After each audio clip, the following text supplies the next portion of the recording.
It's that time of year again, Macwell. Indeed it is, Mr. BCHD, as today we will be doing our predictions for the Premier League season of 2021-22. Straight away, we're going to be pissing off some people. I can see fans already leaving hate comments because we've got to start with the bottom three, the relegated pack. Okay, Max, I want to start to get a gauge of what your table is looking like. So give me your bottom place. Who's getting the wooden spoon? Alright, so bottom place for me has to be Watford. They've brought in a couple players, a couple attacking players. By far their best player is Ismail Assar. They also have some Premier League experience in terms of like Troy Deeney and a couple other players. I don't think they'll have enough in terms of their defense to do really much in the league, which is why I'm going to put them in 20th. Okay, it's the first prediction already, and we've somehow agreed. Wow.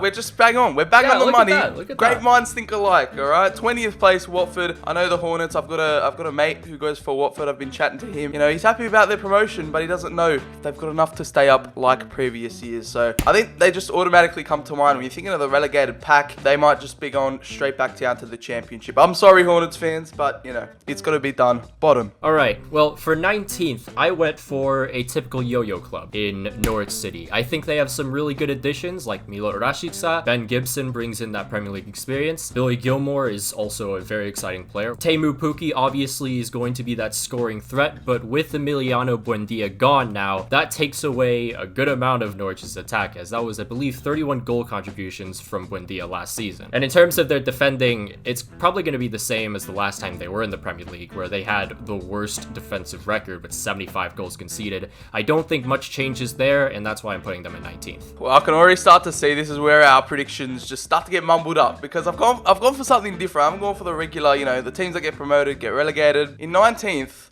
I've gone for Crystal Palace themselves. Interesting. A lot of people think I'm just hating on Patrick Vieira because if his Euros predictions are as terrible as his managerial abilities, I mean, yeah, they're going to be in trouble. However, I've got them in 19th. I don't really believe in their squad. I mean, does Wilfried Zaha even want to be there anymore? Every summer he submits a transfer request. They've signed a couple decent players. However, will they gel together under Vieira? And how good is Vieira really? I mean, what? He coached in the MLS with New York City, coached Nice in France, but other than that, hasn't really done much. He is an Arsenal legend. I guess he can pass on his wisdom, but yeah, I just don't think the Eagles are going to be good enough this year. They're not going to beat the drop. I guess I'm being a little bit more optimistic just because of like the direction Palace is going. I think it'll just either be Patrick Vieira of his last season at Nice or Patrick Vieira potentially during his first season when they finished 5th, but you never know. Yeah, like I guess serious Frank de Boer vibes from this. They go slightly against the grain in terms of managerial appointment, and yeah, it might not end well. That's all I'm going to say.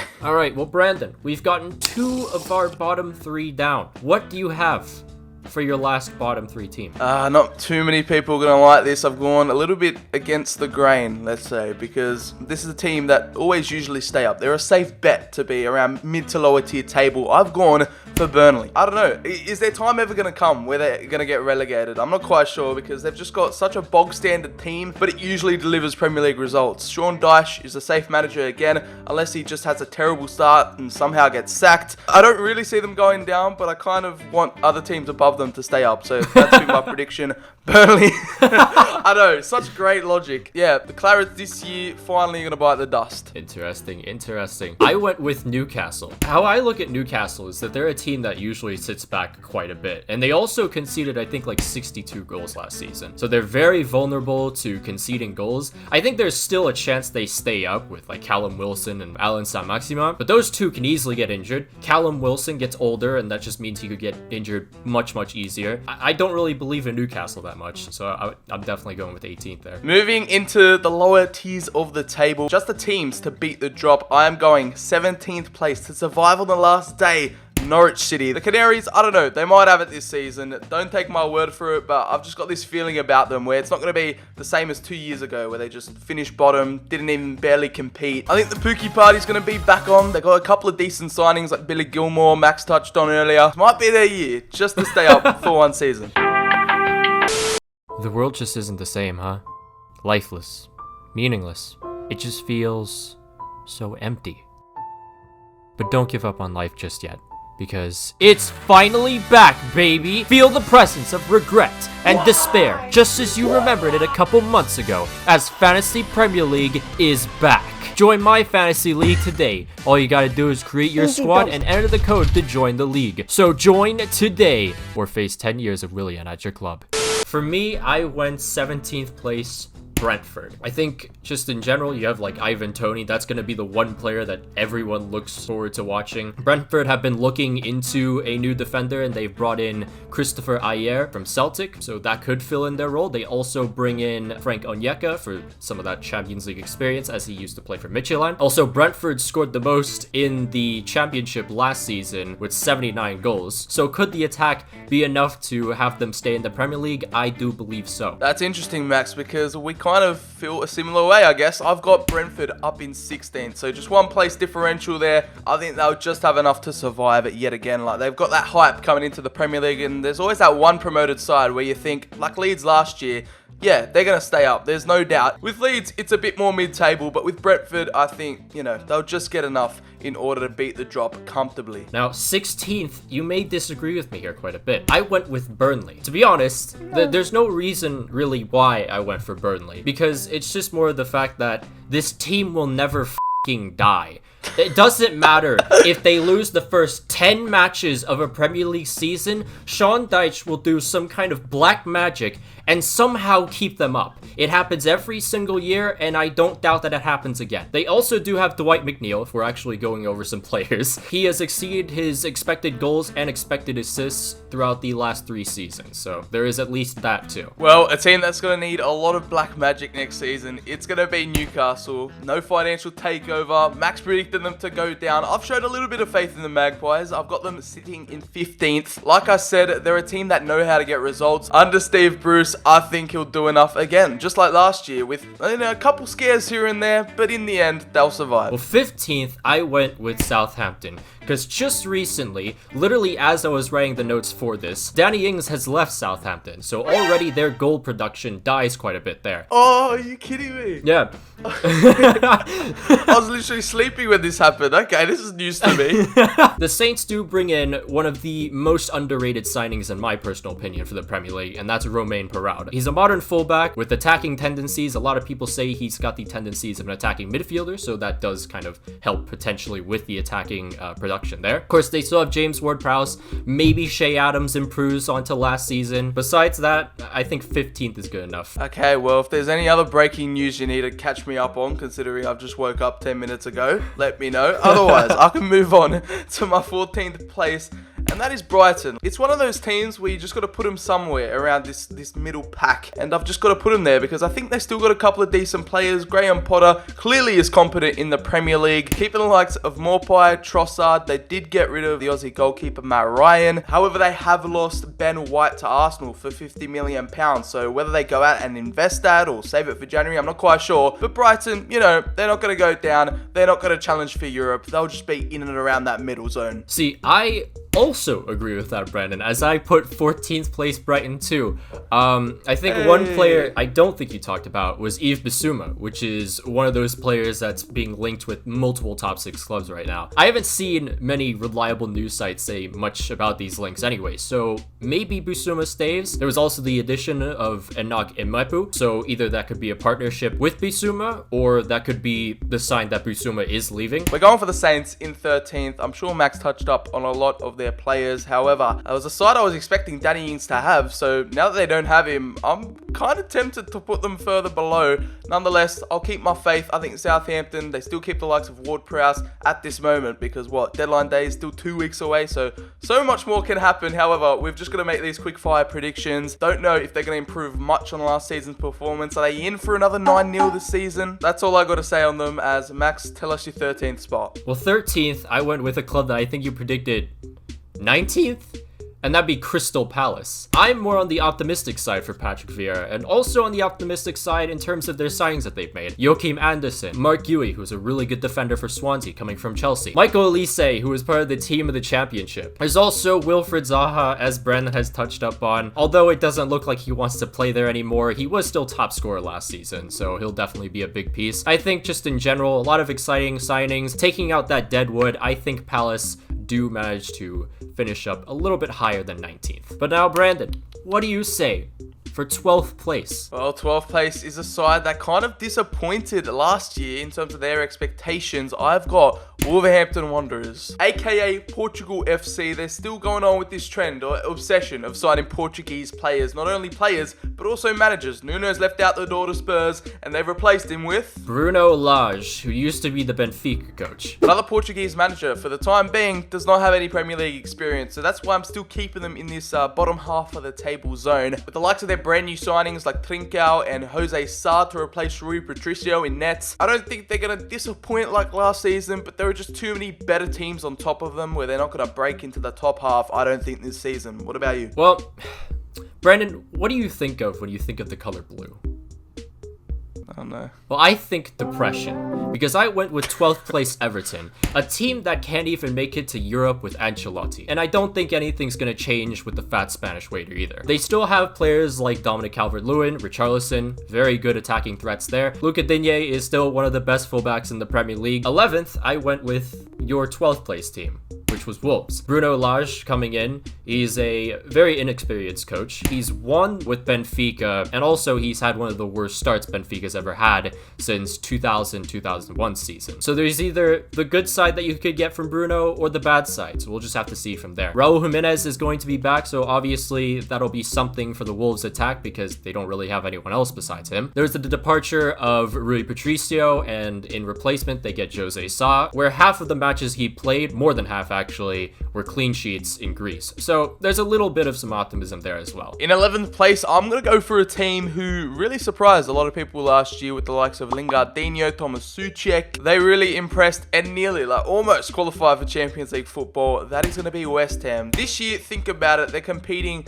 in the Europa League, which is pretty much tougher than the Champions League when it comes to fixtures and just the schedule congestion. I don't know how they're going to deal with that, and also the Premier League and the Cups and all that. So the Hammers only signing 2 players, being Alphonse Areola, which is a decent goalkeeper, and re-signing Craig Dawson. It's not the flashy transfer window you'd expect when they're going on a European tour. Well, I'm just going to keep proceedings off. I'm going to move things into 10th, where I've got my first team to finish in the top half, and that is Leeds United, where they're pretty much going to maintain the exact same position they finished in last season, smack bang in the middle, 10th. Well, I went with Aston Villa, actually. I know a lot of people are very optimistic about Aston Villa, especially although Grealish is leaving. They've brought in Emiliano Buendia, Danny Ings, Leon Bailey. The issue is, I just don't know if that'll all mesh together this first season. Maybe next season they challenge for Europe, but I just don't know. It just feels too good to be true. And of course, they still have pieces like Ollie Watkins, Emiliano Martinez, which basically counts as 3 extra defenders. There's a lot of caliber in terms of qualifying for Europe, and I definitely think there is a chance for them to do that this season. Although,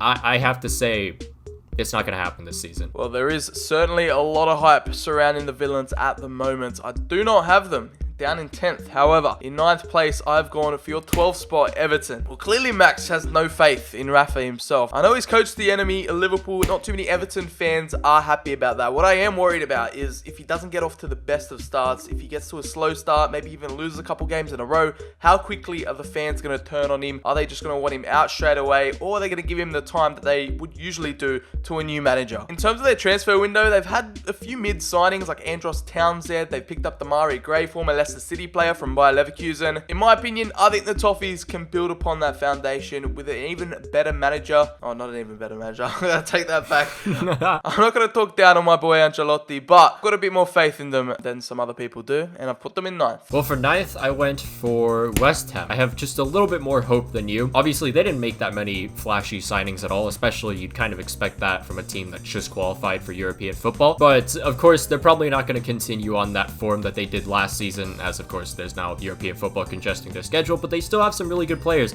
in terms of Declan Rice, Vladimir Soufal, Thomas Souček, Antonio. The guy. But Brandon, what team do you think will finish 8th this season? Now, 8th, I believe it's not European football, right? It's not even the Conference League. It is just outside that top 7 zone of qualification. However, I have gone for a team which you don't think is going to get European football. I don't think they're going to get European football, but damn, they're going to do well. Aston Villa. They're back to their best. They were in turmoil a couple years ago. They fought their way back up to the Premier League, and now they've got an exciting side. Although probably going to lose Jack Grealish, Villains are probably set for one of their best ever Premier League finishes. Not even back in the day, like maybe 10 years ago. They used to be up and about, challenging for at least the top 4, top 5. This is probably the closest they've ever been to that kind of realm, and it's a really exciting time for Villa fans. I've put them in 8th. However, the signings they made are really intriguing, and they definitely are a bit more flashy than the likes of a West Ham, who did qualify for Europe. Well, you know, I went for the good old Arsenal Football Club for 8th place. I hope to God that we finish higher, but I just don't believe in it. We did have the 3rd best defensive record somehow last season, and adding Ben White improves that even more. We've also brought in signings of Albert Samba Lokonga and Nuno Tavares, and they're all great signings, but they don't necessarily contribute to the issue in hand, which is our attack. It is slower than molasses our attacking build-up is. There's still, of course, Bukayo Saka, Croydon, De Bruyne. They're going to be better than ever. But there's also the questions of, will our finishing improve? And also, will Bernd Leno stop being a bot? Probably not. There is potential for this team to finish like top 5, but realistically, I think 8th place is better. I guess we've moved into the upper echelons of the table, the top 7. In 7th place, it's going to be that prestigious Conference League. Whoever lands here, they're going to have fun in this Conference League. And I've got Spurs. For one, they're either going to lose Harry Kane or have a Harry Kane who just doesn't want to be there, still paying his wages every week, just being a bad egg in the dressing room. Even though I think he's a bit more professional than that, it is just not the kind of situation you want your team or players surrounded by. So that is just another reason why I've knocked Spurs down a couple pegs. In terms of signings, they're about to sign Romero from Atalanta, confident defender, the Argentine who's really showcased his experience, even though he's only, 22, 23 years of age. Whether or not he's going to be their number 1 this season, Pierluigi Golini is definitely a very decent backup to Hugo Lloris. Also, another cheeky swap deal with Sevilla, where they've gone and traded Eric Lamela for Brian Gill, who I actually watched him at the Olympics, and he's quite the lively player. With Nuno at their home this season, I think they won't qualify, or they won't challenge for top 4, but they can also drop, you know. Like, I was tempted to put them in 8th and 9th, but I just thought their quality might prevail this time around. Alright, well, Brandon, I went with a team that maybe you've doubted a little too much. I went with 7th place Leeds. For some reason, I'm on the hopium for this team. One of the most exciting teams to watch in the Premier League right now. And if it's any squad that really works like a proper team and is led by a proper coach in Marcelo Bielsa, I think it's enough, especially with their Premier League experience now, to bounce themselves into a Conference League spot. They have some deadly players in attack in terms of Bamford, Rodrigo, and also Rafinha, who I believe has been linked with Liverpool for like the last year, but I don't think it's going to happen this season. So yeah, 7th place Leeds. The case with Leeds is like, are they going to suffer from second season syndrome like a lot of newly promoted sides that beat the drop 2? Or is Bielsa going to continue to put on a masterclass and even put them in that trajectory of European football? It's all up in the air. Well, I mean, it's not all up in the air, but you know, their season could go either way. I didn't understand a single fucking word you said. What? What? Or also going to continue to put a masterclass, even put them in that trajectory of European football. Discord's been shitting on itself. Okay. Here. I was like, is my accent really that bad? No. Alright, show us what you got, Max. I want to hear your 6th place. I said Tottenham. Although Harry Kane will probably leave for Manchester City, maybe not, there is still Son Heung-min, who is one of the best finishers in the Premier League. But I feel like people also tend to forget about Pierre-Emile Højbjerg, who plays a huge role in terms of the transition from defense to attack for Tottenham. So I still think Tottenham are good enough for a 6th place finish because of some of the quality that they still have on the team, even though Harry Kane might be leaving. Yeah, it's like, how are they going to replace all those goals that Kane score every year for, since like 2015? Especially with a new manager as well. How's going to cope with all that pressure with one of their main stars leaving? You've got them up in 6th. I've got their North London rivals, your boys, Arsenal. Wow. Alright, so now we have reached the top 5. So Brandon, what do we have for the position right below the Champions League? I don't know. I just got a wild feeling that we've got the exact same team here in this 5th spot. Maybe I'm wrong, but in 5th, I've put Leicester City. Yeah, I've done the same thing. I knew it. Yeah. Great minds think alike, people. The Foxes, they've kept Brendan Rodgers. They've actually made some pretty decent signings with the likes of Patson Daka, Bubakari Samare. They've still kept a hold of James Maddison, who, a couple months ago, even last year, was probably going to move to Arsenal. He's been linked with a lot of top clubs, but they've managed to keep a hold of him, which I respect. They do have Europa League football, just like last time out, and I'm not going to put the case up where they might struggle because they're competing in Europe, because they did it last season. I think they can do it again with an even better team. Yeah, for me, Leicester City are that one team that just I root for so much to actually qualify for Champions League, and they've choked it now twice, and I don't think this year is going to be any different. I don't even think there's going to be much of a choke. I honestly think Leicester are just going to be in 5th most of the time. I could be wrong, Leicester could subvert all expectations and we could see them once again in the top 4, and maybe this time they'll stay.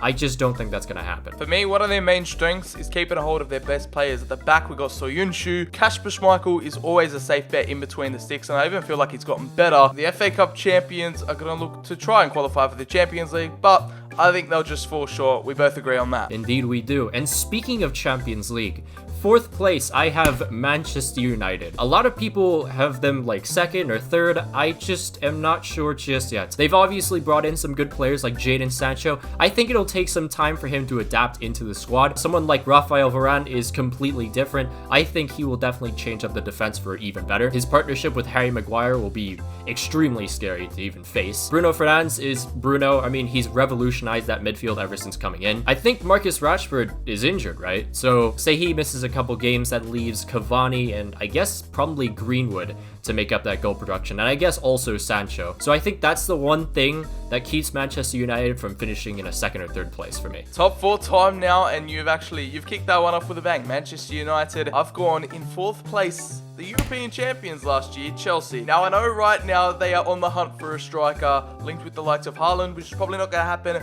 but Romelu Lukaku, they're going to bring him back for a bid that rumoured around to be 130 million. I know it's not a transfer show, but if they somehow get a hold of Romelu Lukaku, that completely changes things here. However, at the time being, they're in 4th for me. The Blues, I don't know, with the likes of Timo Werner leading the line, doesn't fill me with confidence, but they are the European champions at the end of the day. So if Thomas Tuchel continues that second half of the season form and consistently does it throughout the whole season, I think they're going to be a force to be reckoned with. However, not good enough to be proper contenders for the title. Interesting you said Chelsea for 4th, because I said 3rd. And since he's come into Chelsea, he's improved that defensive record a ton. And I think that's going to continue on into the next season as well. Kai Havertz throughout last season has improved, and he's going to do the same thing throughout this season as well. I think he'll actually start to establish himself more. I believe also having that experience in the Euros will help too. Timo Werner, of course, is one player that people are going to be talking about. Although the man can't finish for his life, he's still really good at making those decoy runs and just making those runs in general. And he's also pretty good at providing some key passes as well. And not to mention, there's still one other player that I even mentioned, and I only have to say his name really.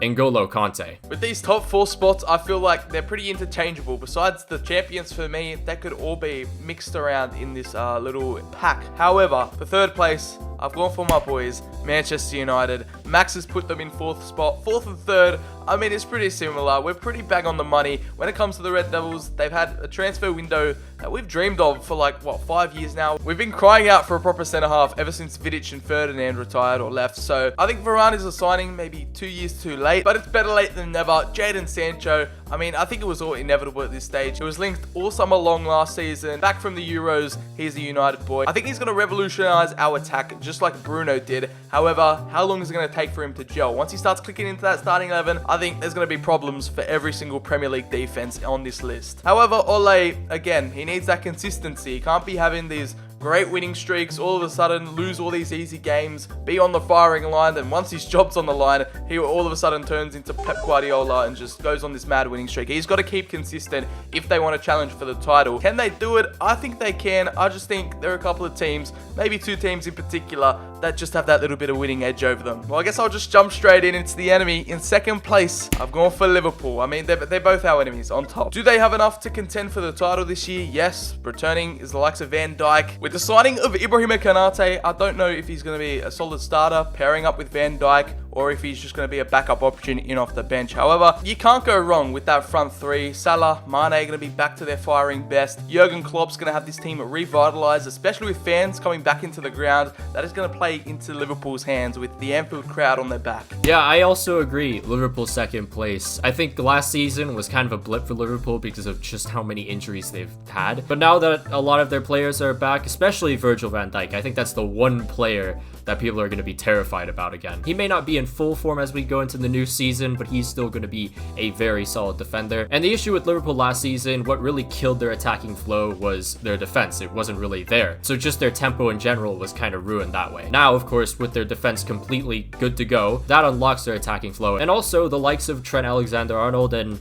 Andrew Robertson are going to be even more threatening on the attack. I want to touch up just a little bit on Konate, a player's profile who I really feel fits into that Liverpool system. I guess we've agreed on a lot of placings. Me and Max, we tend to butt heads. However, if there was any spot that we're both going to agree on, it had to be first place. Champions, Manchester City. Let's just stop the Prem there. They've signed Jack Grealish according to Fabrizio Romano, which is basically a done deal. Yeah, season's alright, boys. Just give it to Man City. No need for a title race. It's over. It just bin the league. This is... I don't want to watch the Premier League anymore. Even though I think it's going to be much... it'll be a closer title race than last year. I believe they won the league by over 10-15 points. However, I do think with all of Liverpool's injuries back, Virgil van Dijk returning, it'll be a tighter race, but still Man City will prevail, and I think we can both agree on that. Yeah, I'm excited for the 10-0 results against Newcastle. That'll be a really intriguing match to watch. Or 9-0 against Southampton. Here are both of our final tables. It'll be very interesting to see who has the better predictions come the end of the season. We forgot to do this in the video, but whoever has the worst predictions at the end of the season has to do a forfeit. We couldn't really think of any forfeits, so leave your forfeits in the comments as we don't know what to do. If you want to see any other league, whether it be the Serie A, which I'd say Brandon is a lot more an expert in, or I don't know, even Liga. You want to see two clueless human beings predict Liga? Go ahead and leave it down in the comments below. Of course, follow Brandon's socials. I'll have him on the screen here. Follow my Twitter for any video updates. Follow my TikTok, still trying to get to 5,000 there. Follow my Instagram if you want, and if you want to follow my inactive Twitch, go ahead as well. But until then, I'll see you guys. I kind of forgot we got to do an intro. Actually, I was kind of... Welcome, everyone, to the Premier League predictions. Here I have Brandon with me to predict some... Yeah, let me try that again. To predict some... It's that time of year, isn't it, Macwell? It indeed is, Mr. BCHD. Here we're going to predict our Premier League